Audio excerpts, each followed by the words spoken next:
The shuttle doors opened with a soft hiss, and Park stepped onto Station Orion 7 for the first time. She was 24 years old, with dark hair pulled back in a tight bun and eyes that missed nothing. Her uniform was crisp and clean, the flag of Earth stitched proudly on her shoulder. She took a deep breath. The air smelled different here. It was too clean, too perfect, like someone had removed everything interesting from it. She missed the smell of rain on concrete, the scent of food stalls in Seoul, even the pollution that hung over the city on bad days. But she was not here to miss home. She was here to make history. Was the first human woman ever accepted into the Galactic Coalition Academy's elite combat training program.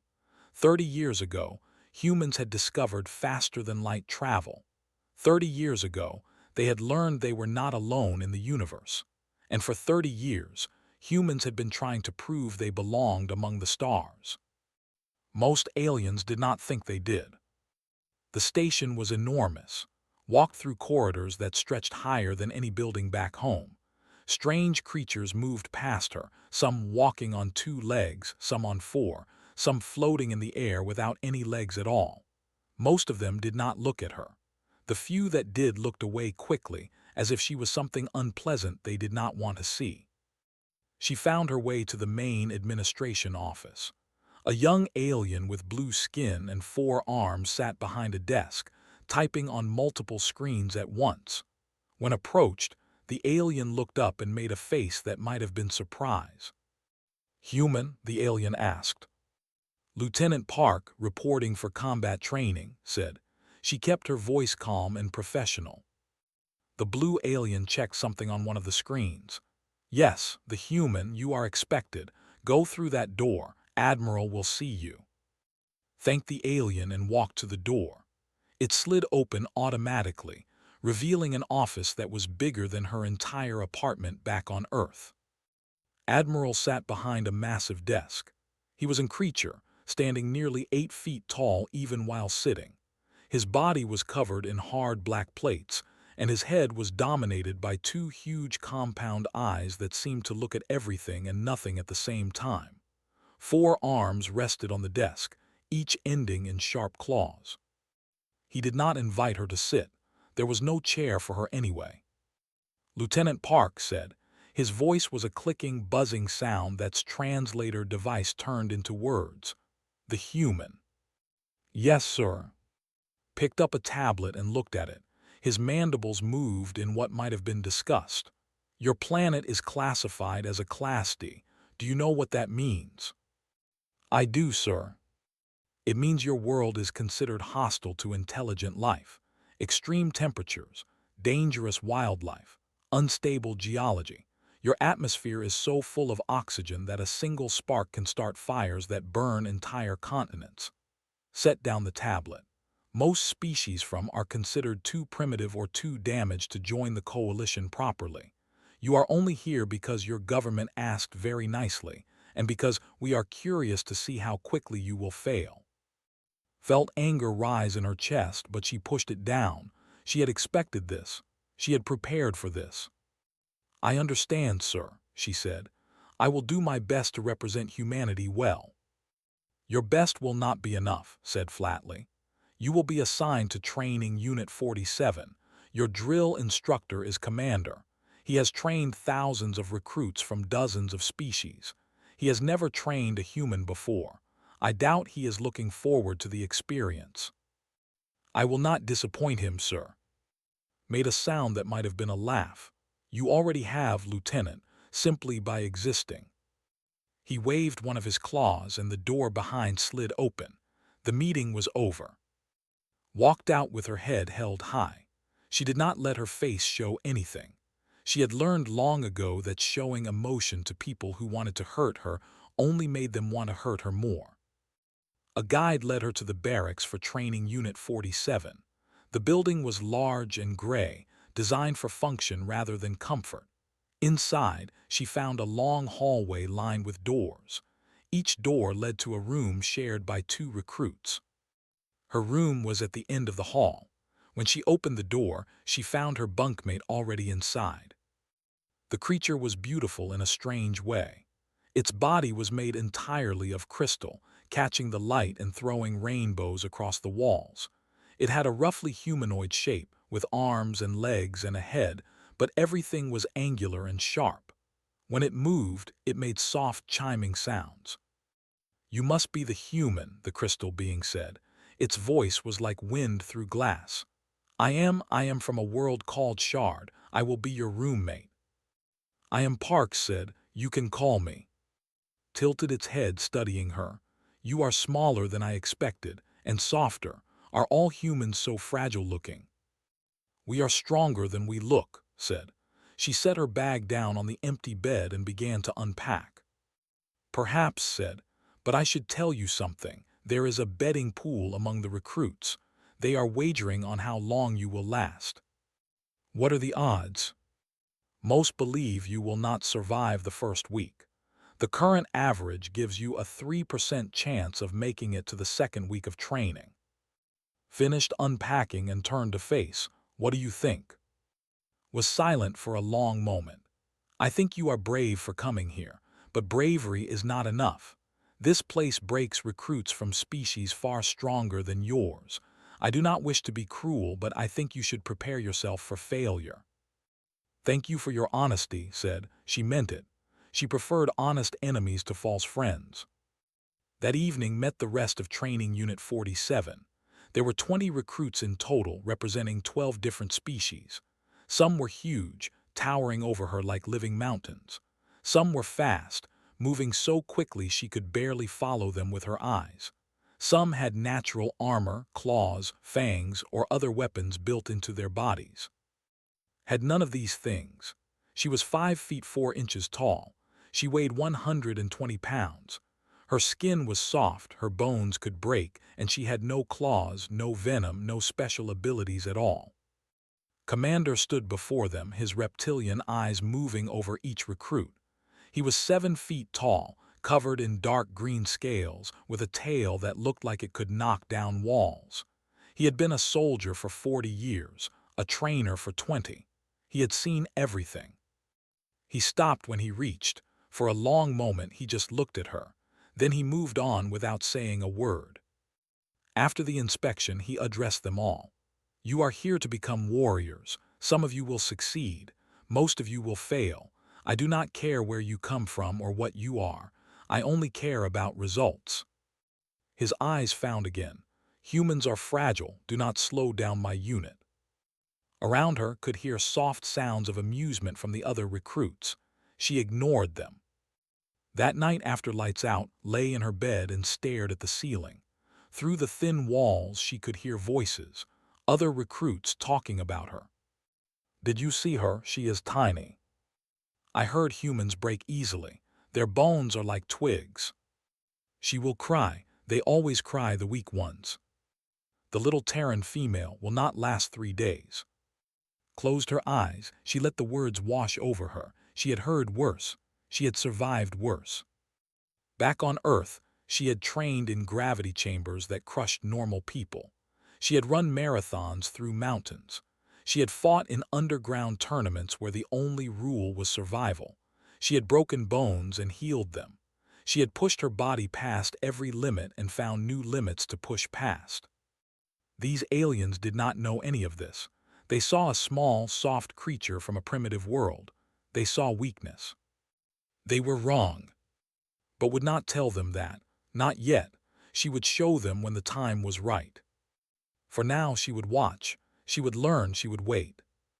And when the moment came, she would make them understand exactly what it meant to be human. She smiled in the darkness and fell asleep. The first week of training was designed to break recruits. Commander explained this on the first morning, his reptilian voice cold and flat. "You will be pushed beyond your limits," he said. "You will feel pain. You will want to quit. Those of you who are strong will continue. Those who are weak will leave. There is no shame in leaving. There is only shame in wasting my time." The Academy operated at 1.4 standard gravity. For most species in the Coalition, this was comfortable. For some, it was slightly challenging. For humans, according to every scientific report the aliens had ever written, it should have been crushing. What the aliens did not know was that Earth's natural gravity was 1 g.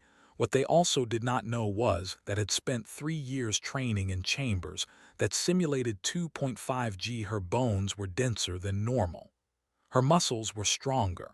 Her heart pumped blood more efficiently. At 1.4 g, she felt almost light. But she said nothing about this. She watched, she waited. The first test was an endurance run. The recruits had to complete 20 laps around a track that was 1 kilometer long, 20 kilometers total, in full gravity, wearing weighted training suits. Started slow. She let the faster recruits pull ahead. She stayed in the middle of the pack, running at a steady pace that looked like she was struggling. A creature named Kel ran beside her for a while. He was from a predator species called the.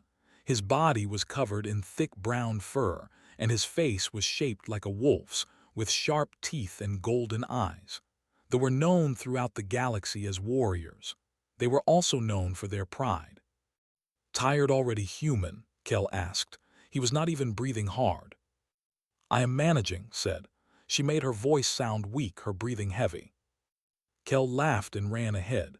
"Do not fall too far behind. It would be embarrassing to finish last." Watched him go. She could have caught him. She could have passed him.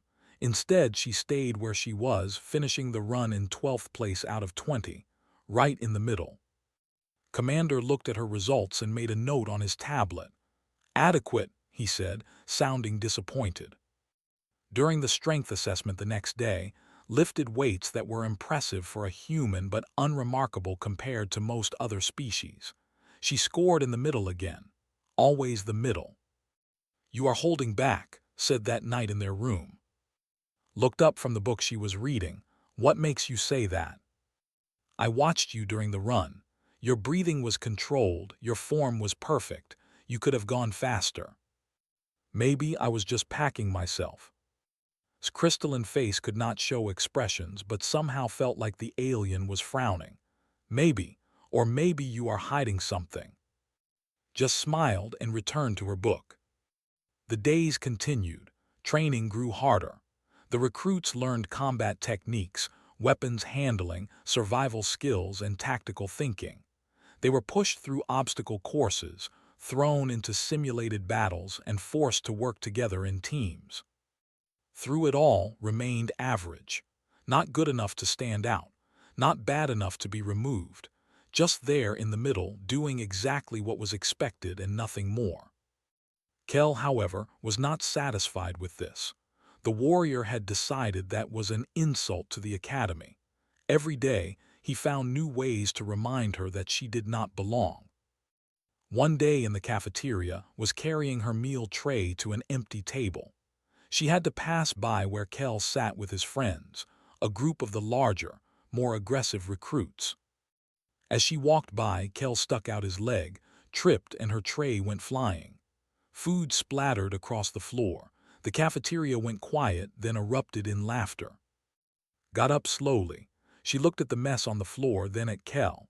He was smiling, showing all his teeth. "Careful, human," he said. "Your kind is so clumsy." Said nothing. She cleaned up the mess herself, got a new tray of food, and ate alone in silence. The next day, Kel spread rumors. He told everyone that he had heard crying in her room at night. He said she was planning to quit. He said she had begged Commander to make the training easier for her. None of this was true, but it did not matter. The other recruits believed it because they wanted to believe it. It was easier to think of the human as weak and pathetic than to consider any other possibility. "You should report him," said. "What he is doing is against regulations." "It would not change anything," replied. "They would just be more careful about how they treat me, and they would hate me more for reporting them." "Then what will you do?" "I will wait." Did not understand, but was not human. Humans had been dealing with bullies and enemies since the beginning of their history. They knew that sometimes the best weapon was patience. A slender avian recruit named approached one afternoon. was from a species that looked like beautiful birds with feathers in shades of blue and silver. Her bones were hollow, which made her light and fast but also fragile. Among the recruits, she was one of the few who was physically weaker than a human. "I want to say something to you," said quietly. Looked at her, "Yes. You should request a transfer, leave this unit, maybe leave the academy entirely." His voice was gentle, not cruel. She seemed to genuinely care. "No one would blame you. Humans were not built for this kind of training. Your bodies are too soft. Your planet did not prepare you for the challenges of galactic society." "Thank you for your concern," said, "but I think I will stay." "Why, what do you hope to prove?" Thought about this question. She thought about her home, about her family, about the billions of humans back on Earth who were watching her, hoping she would succeed. "I am not trying to prove anything," she said finally. "I am just trying to do my job." Shook her head sadly and walked away.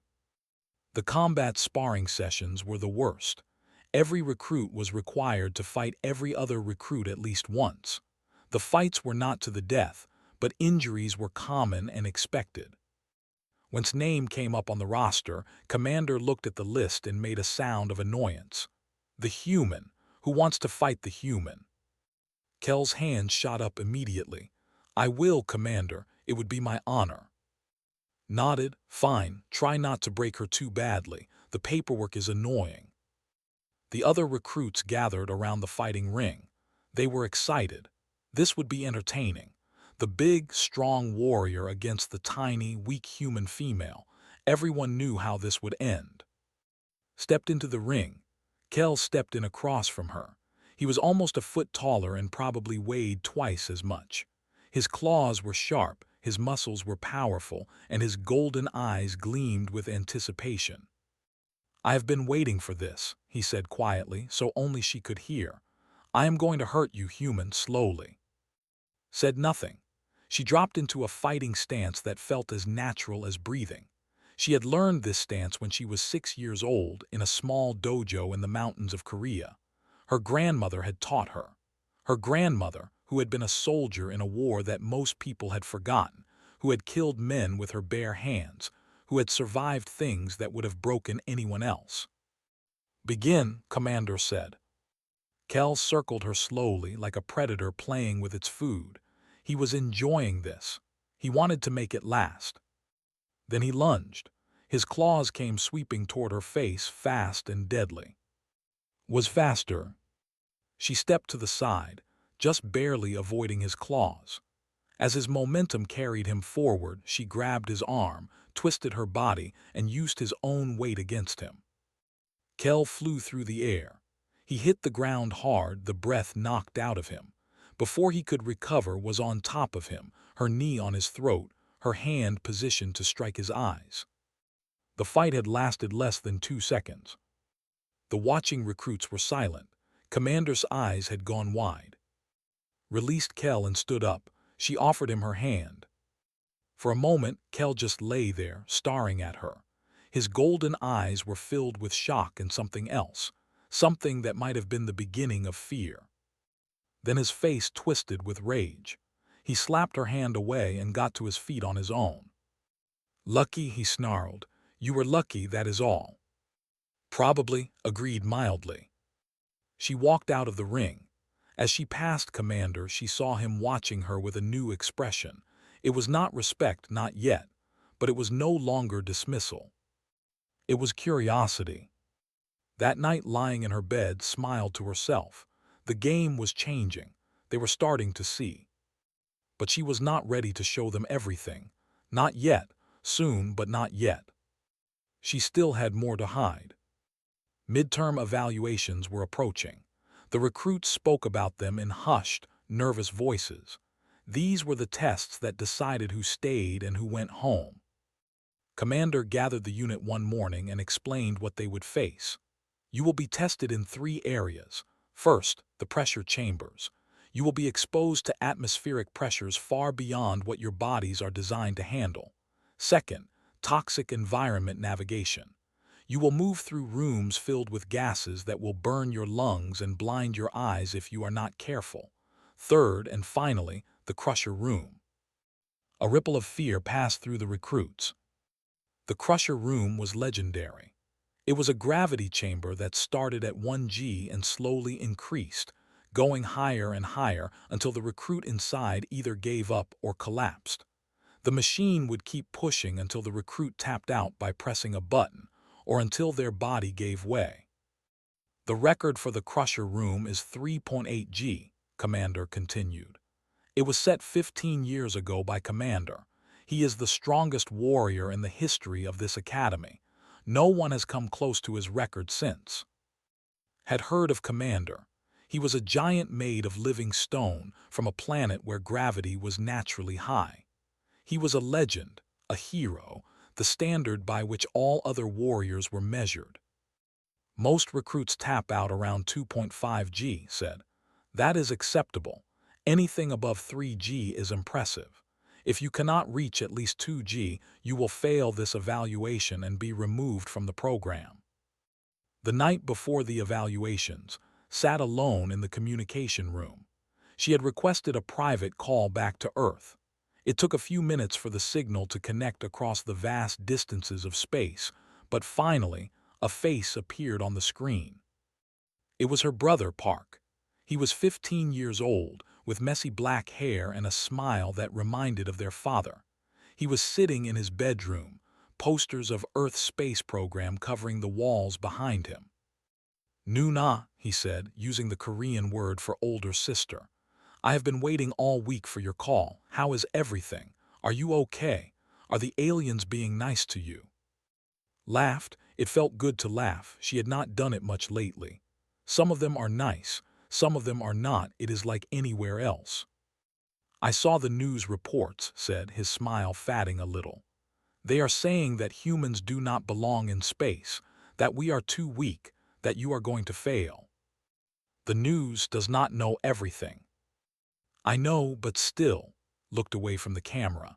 Everyone is watching you, Nuna, all of Korea, all of Earth. If you fail, they are going to say that no human should ever try again. They might not let anyone else into the program. Felt the weight of his words settle onto her shoulders. She had known this already, but hearing it from her little brother made it feel more real. No pressure, right? She said, trying to smile. Looked back at the camera. His eyes were serious now, older than his years. I believe in you. Dad believed in you. Mom believes in you. Everyone who knows you believes in you. But even if you fail, we will still love you. You know that, right? Felt tears threatening to form. She blinked them away. I know, thank you. Just do your best. That is all anyone can ask. They talked for a few more minutes about small things. School, friends. A new video game was playing. Normal things. Safe things. When the call ended, sat in the dark room for a long time just breathing. She thought about her father, who had died 3 years ago in a training accident. He had been a pilot, one of the first humans to fly the new faster-than-light ships. He had always told her that humans belonged among the stars. She thought about her grandmother, who had taught her to fight, who had taught her to survive, who had looked at her one day and said, "You are stronger than you know. Never let anyone tell you otherwise." She thought about everyone back home who was counting on her. Then she stood up and went to bed. Tomorrow would be a hard day. The pressure chamber tests came first. One by one, the recruits entered a small room that slowly increased its atmospheric pressure. Most species could handle about 3 times their normal atmospheric pressure before experiencing pain. Anything beyond that became dangerous. Entered the chamber and stood calmly as the pressure began to rise. The walls seemed to press in around her. Her ears popped. Her chest felt heavy. But Earth's atmosphere was already thick compared to many worlds. Humans had evolved to handle pressure. Divers on Earth routinely went to depths that would kill members of other species. She reached 3 times normal pressure and kept going. 4 times. 5 times. At 6 times normal pressure, she finally pressed the button to stop the test. Commander looked at his tablet. "Impressive," he said, sounding surprised. "You scored higher than half the unit." Just nodded and moved on to the next test. The toxic environment navigation was more challenging. The room was filled with chemicals that stung her eyes and burned her throat. She had to find her way through a maze while her lungs screamed for clean air. But humans had lungs that could adapt.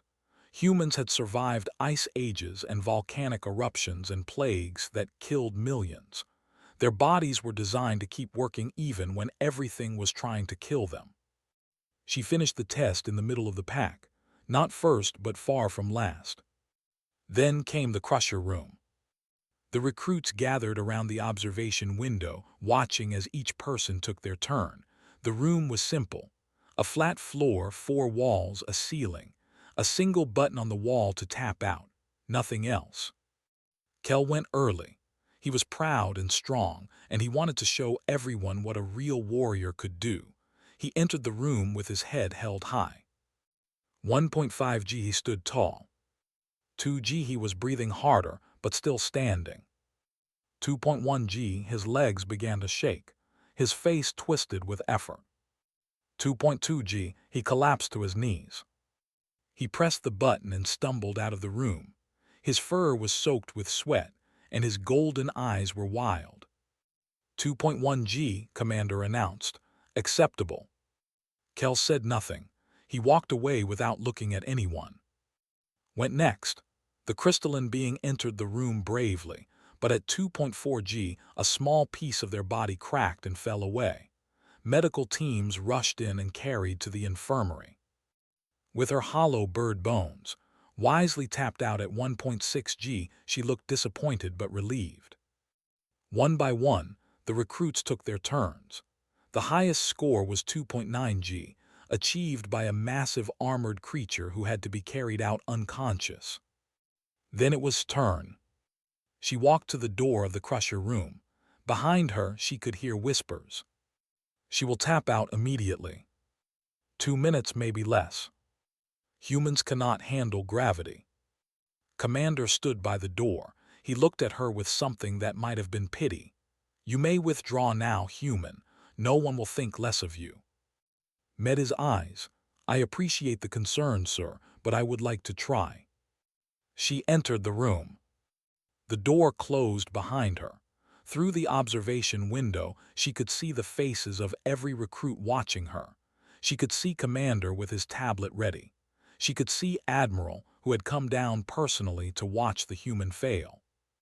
The test began. 1.5G walked in a circle, stretching her legs. This was nothing. This was a warm-up. 2G she dropped to the floor and did push-ups. The watching recruits gasped. 2.5G she stood up slowly and shadowboxed. Left jab, right cross, left hook. Her muscles burned, but she kept moving. 3G, the weight pressed down on her like a giant hand. She could feel it in her bones, in her blood, in every cell of her body. She stayed standing. 3.5G now she was sweating. Her breathing came in short, sharp gasps, but she was still standing, still moving. 3.8G, she matched the Academy record. Through the window, she could see that the observation room had gone completely silent. Admiral's mandibles had stopped moving.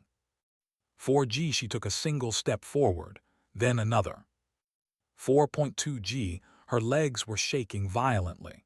Her vision was starting to blur at the edges. 4.5G she was on her knees now, unable to stand.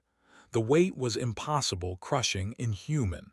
Every instinct told her to press the button, to give up, to stop. She did not press the button. The chamber automatically shut down at 4.5G. That was the safety limit. No one had ever tested higher. The door opened, crawled out on her hands and knees, then somehow found the strength to stand. Her legs were shaking so badly she could barely walk. Commander was staring at her. His tablet had fallen from his hands. "What are you?" he whispered.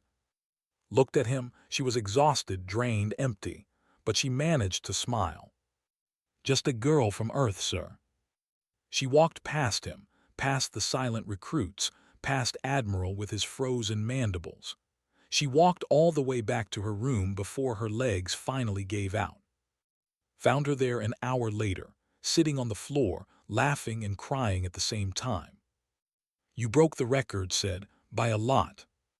"I know. How is that possible?" Looked at her friend. She thought about Earth, about gravity, about millions of years of evolution that had made humans strong in ways they did not even understand. "We come from a heavy world," she said. "A hard world. Everything there is trying to kill us all the time. We just learn to keep going anyway." Was silent for a long moment. Then the crystalline being sat down next to her. "I am glad you are my friend," said. "I am starting to think that humans are very strange, and very, very strong." Smiled, "You have no idea." Word spread through Station Orion 7 like fire through dry grass. The human female had broken the Crusher Room record, not by a little, by a lot.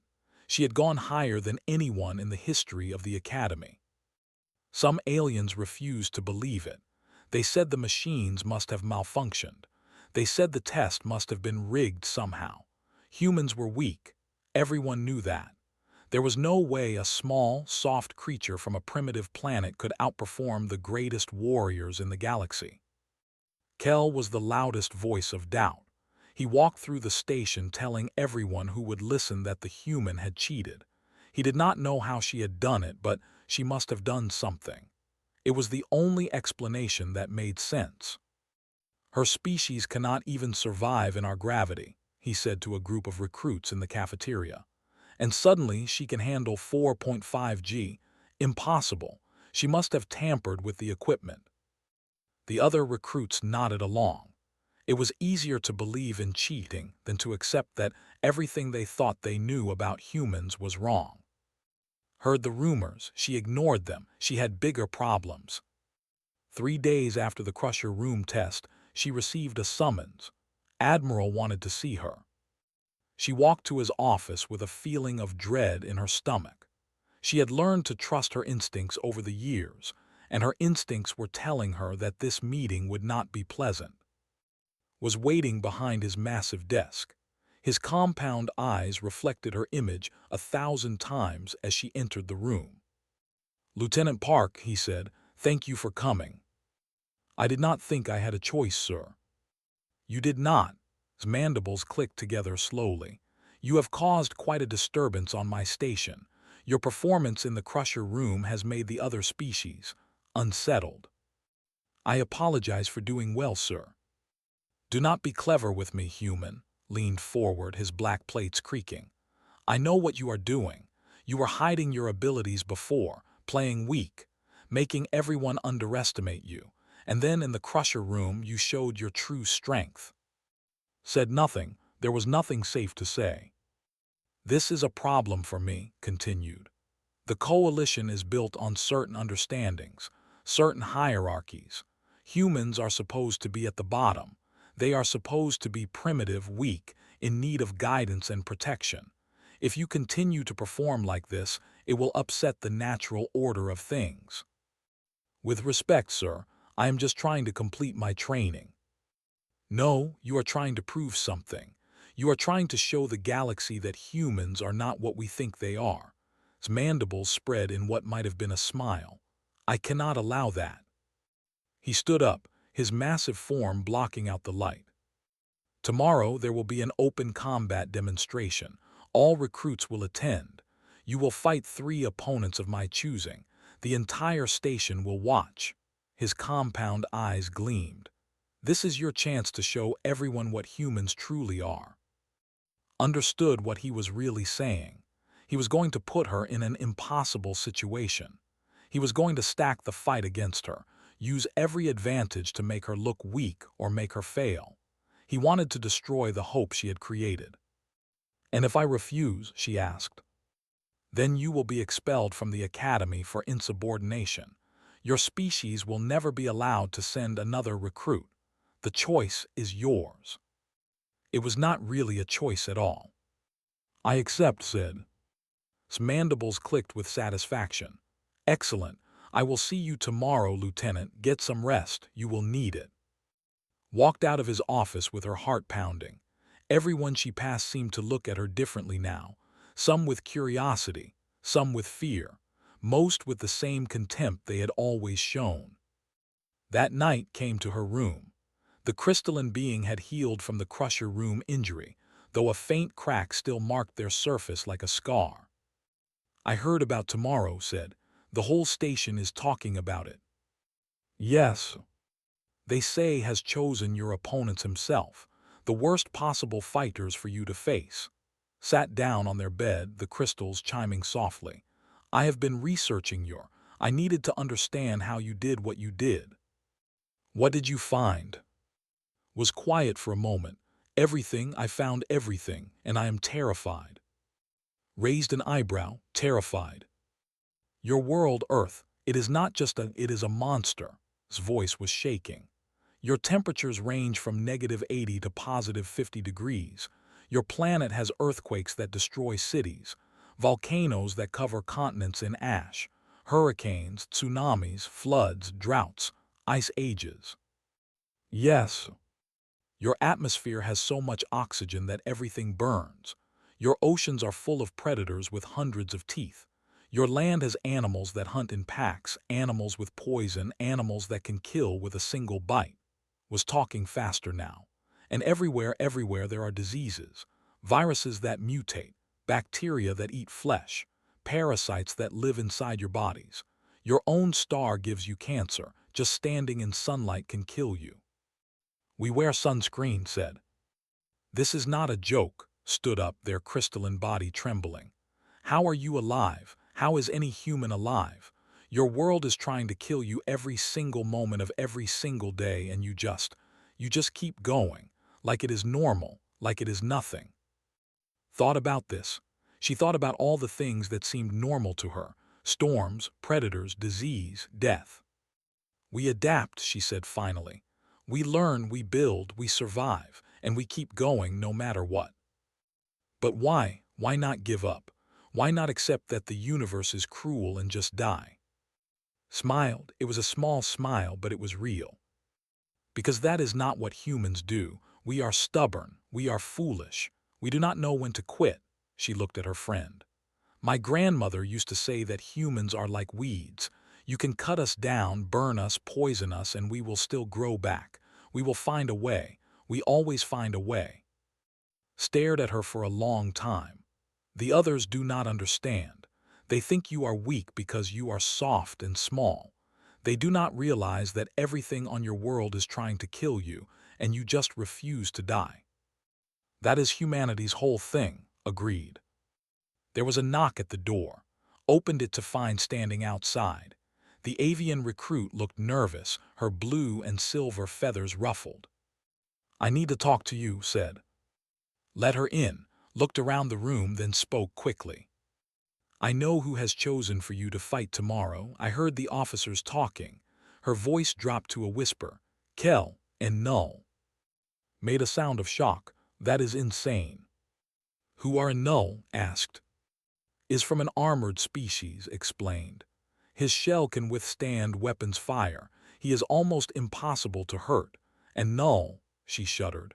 Null is made of shadow. He can become intangible. You cannot touch him unless he wants to be touched. 3 opponents. One wanted revenge. One was invulnerable. One could not be hit. Wants you to lose, said. He has made it impossible for you to win. Was quiet for a moment. She looked at her hands, small and soft and human.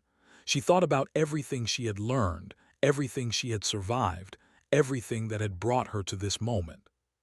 Nothing is impossible, she said. And exchanged looks.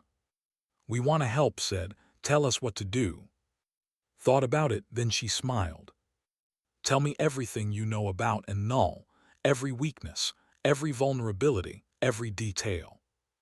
They talked through the night, knew about the alien species of the Coalition, had access to the Academy's database. Together, they gathered every piece of information they could find. Was strong and armored, but his joints were vulnerable. The spaces between his plates could be targeted, and he was slow, very slow. Null was terrifying, but he had a weakness too. He could only become intangible when he chose to.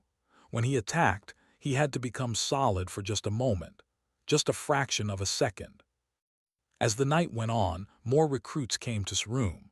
Word had spread that she needed help. Aliens who had ignored her before now offered information, advice, even encouragement. Not everyone came. Kel's supporters stayed away, but enough came that began to realize something. She was not alone anymore. By the time the sun simulation began on the station, signaling morning had not slept, but she was ready. "You can do this," said. "I know," replied. She walked to the arena to face her destiny. The Academy's main arena was packed with bodies. Hundreds of recruits and officers filled the seats, their eyes fixed on the fighting ring below. Admiral sat in the elevated observation box, his compound eyes gleaming with anticipation. Commander stood at the edge of the ring, his face unreadable. Walked through the entrance tunnel alone. The noise of the crowd washed over her like a wave. She could hear cheers and jeers, shouts of encouragement and cries of mockery. She blocked it all out. She wore standard training gear. No weapons, no armor, just her body and her mind and millions of years of human evolution. She stepped into the ring. The floor beneath her feet was reinforced titanium alloy, designed to withstand weapons fire and impacts from the strongest species in the galaxy. It had never been damaged. It was considered unbreakable. Her three opponents entered from the other side. Kel came first, his fur bristling with excitement. He had been waiting for this moment. Revenge, humiliation, victory. Came next. He was massive, nearly 8 feet tall and almost as wide. His body was covered in thick plates of natural armor, dark gray and gleaming like stone. When he walked, the floor shook. Finally, Null appeared. The creature was made of living shadow, a dark shape that flickered and shifted like smoke in the wind. It had no face, just 2 points of pale light where eyes should have been. When it moved, it seemed to exist in several places at once. 3 against 1, Predator, Tank, and Ghost. Admiral stood in his observation box and raised one arm. The crowd went silent. "This combat demonstration will test the abilities of our human recruit, Lieutenant Park of Earth," he announced. His voice echoed through the arena. "She will face 3 opponents simultaneously. The match ends when she is unconscious, when she surrenders, or when all 3 opponents are defeated." A ripple of laughter ran through the crowd. Everyone knew how this would end. "Begin," said. Kel moved first. He had been dreaming of this moment since had humiliated him in their first fight. He charged across the ring, claws extended, fangs bared. This time did not sidestep. She did not try to use his momentum against him. She met his charge head-on.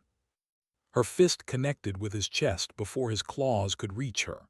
The impact made a sound like thunder.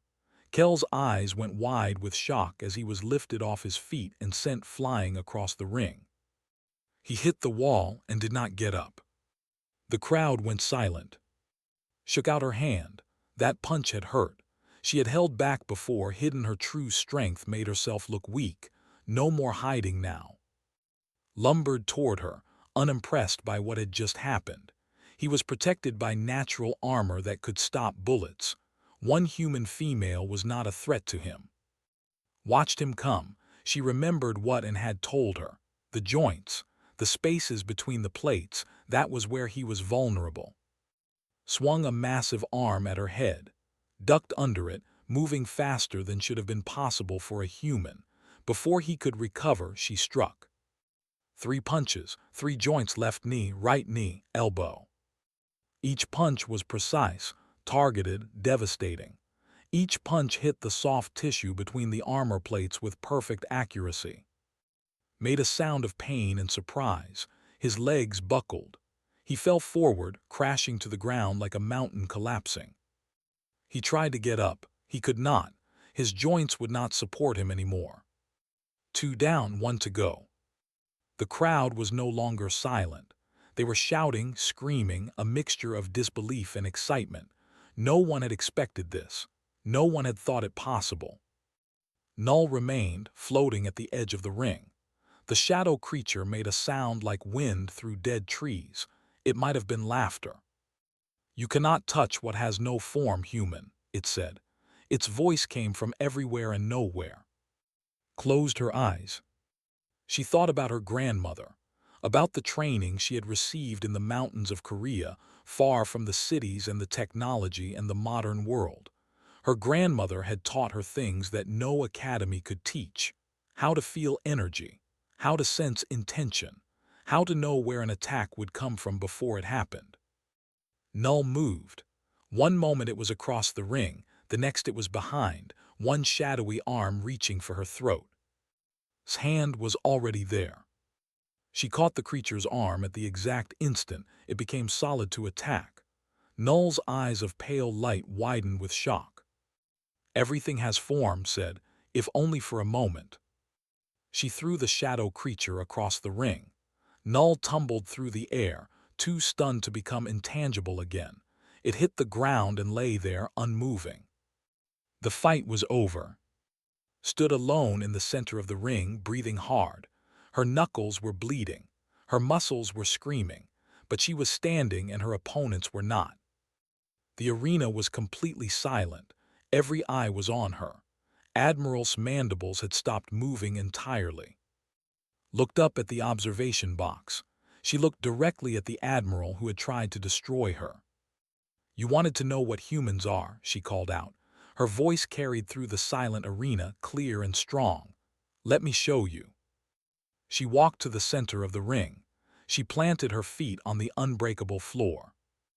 "We come from a world that burns and freezes, a world that shakes beneath our feet and drowns us in its oceans, a world filled with predators and poisons and plagues." She could feel her heart pounding, her blood racing, every cell in her body coming alive. "And we did not just survive. We conquered it. We climbed to the top of a food chain that was designed to kill us." She dropped into a fighting stance. Every muscle in her body coiled like a spring. "You think I am weak because I am soft, because I am small." She drew her fist back. In that moment she thought about everything. Her father who had died reaching for the stars. Her grandmother who had taught her to fight. Her brother who believed in her. Every human who had ever lived, who had ever struggled, who had ever refused to give up. All of that went into her fist. She punched the floor. The sound was like the end of the world. A crack appeared in the reinforced titanium alloy, spreading outward from where her fist had struck. The crack grew, branching and dividing, racing toward the edges of the arena like lightning frozen in metal. Several recruits stumbled as the ground shifted beneath them. Pieces of the floor began to buckle upward. The entire ring was breaking apart. Straightened up and looked at her hand. Her knuckles were torn and bleeding. She did not seem to notice. The silence stretched. Then from somewhere in the crowd a sound began, a clapping, slow at first then faster. It was, the crystalline being was standing, hands meeting in applause, the sound like bells chiming. Joined in, then another recruit, then another. One by one, the aliens in the arena rose to their feet. They were clapping, cheering, shouting, not with mockery but with something else: respect, awe, wonder. Commander stood at the edge of the ruined ring. For the first time since had met him, he did not look dismissive or annoyed or bored. He looked at her with genuine respect, and perhaps a little fear. Admiral sat frozen in his observation box. His plans had failed. His scheme to humiliate humanity had backfired completely. The small, soft human had shown the entire galaxy what her species could do. Walked toward the exit. As she passed through the crowd, recruits reached out to touch her, to congratulate her, to simply be near her. Species that had mocked her now looked at her with new eyes. At the tunnel entrance, she paused and turned back. "Humanity sends its regards," she said quietly. Then she walked away, leaving behind a broken floor and a changed galaxy. 3 years later, Commander Park stood on the bridge of her own ship. The vessel was called the Resolution, and its crew came from a dozen different worlds. They called themselves the Terran Guard, though only a third of them were human. Served as her second-in-command was the ship's navigator. Even Kell had eventually joined, his pride transformed into loyalty after saved his life during a mission gone wrong. They were the best unit in the Coalition fleet. They took the missions no one else could handle. They went places no one else would go, and they always came back. Sometimes, late at night, would stand at the observation window and watch the stars wheel past. She would flex her hand, feeling the scars on her knuckles where she had broken the floor all those years ago. When people asked her how she had done it, she always gave the same answer. Adrenaline. It was a lie, of course, or maybe not a lie so much as a simplification. The truth was more complicated. The truth was millions of years of evolution. The truth was a species that had learned to push through pain, to ignore limits, to keep fighting when any rational creature would have given up. The truth was humanity. They were small, they were soft, they lived on a world that tried to kill them every day, and they had learned to hit back. Now the galaxy knew it too. In bars and academies and military bases across the Coalition, they told stories about the human woman who had broken an unbreakable floor with her bare fist. Some said it was exaggerated. Some said it was impossible. But more and more species were looking at the humans in their midst with new eyes. Not with pity, not with contempt. With respect. And maybe just a little with fear. Smiled as she watched the stars. She thought about her brother back on Earth, probably watching the news, probably bragging to his friends about his famous sister. She thought about her grandmother, who had passed away last year, but whose teachings lived on in every move made. She thought about her father, whose dream of humanity reaching the stars had finally come true. They had belittled her, they had mocked her, they had tried to break her. Instead, she had broken their floor. And that was just the beginning.